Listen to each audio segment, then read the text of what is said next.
അപ്പോൾ ഇന്ന് ഇത്തിരി ക്ലീനിങ്ങും പരിപാടിയാണ് കേട്ടോ. ഇത്തിരിയല്ല, നല്ല രീതിക്കുണ്ട്.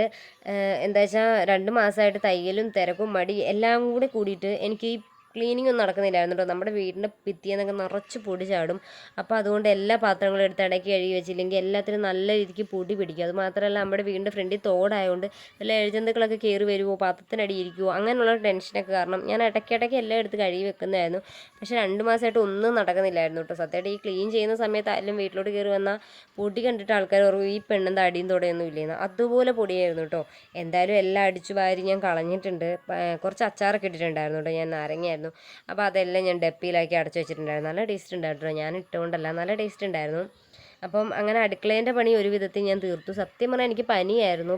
ഇനി ഇത് തോന്നുമ്പോൾ അങ്ങ് ചെയ്തില്ലെങ്കിൽ പിന്നെ അത് മടി പിടിച്ച് ഇങ്ങനെ ഇരിക്കും. അല്ലെങ്കിലും ചേട്ടൻ എന്നോട് പറഞ്ഞായിരുന്നു നിനക്ക് കുറച്ചായിട്ട് മടിയാണെന്ന്. അപ്പോൾ പിന്നെ ഞാൻ ഓർത്ത് എന്നാൽ പിന്നെ ചെയ്ത് കളയാമെന്ന് ഓർത്ത് അങ്ങനെ അടുക്കള പണിയൊക്കെ ഞാൻ ഒരു വിധത്തിൽ തീർത്തു. ഇനി റൂമിലോട്ടൊക്കെ നാളെ എപ്പോഴേലൊക്കെ പിന്നെ കയറണം. എന്തായാലും കുറച്ച് ദിവസത്തേക്ക് തയ്ക്കുന്നില്ല. എന്തായാലും ഈ ക്ലീനിങ് എല്ലാം കഴിഞ്ഞിട്ടേ ഉള്ളൂ. അപ്പോൾ എൻ്റെ ചാനൽ കാണുന്ന കൂട്ടുകാരൊക്കെ ഒന്ന് സബ്സ്ക്രൈബ് ചെയ്യണം കേട്ടോ. നിങ്ങളൊക്കെ കാണുമ്പോഴും സബ്സ്ക്രൈബ് ചെയ്യുമ്പോഴും എനിക്ക് ഒരുപാട് സന്തോഷമുണ്ട്.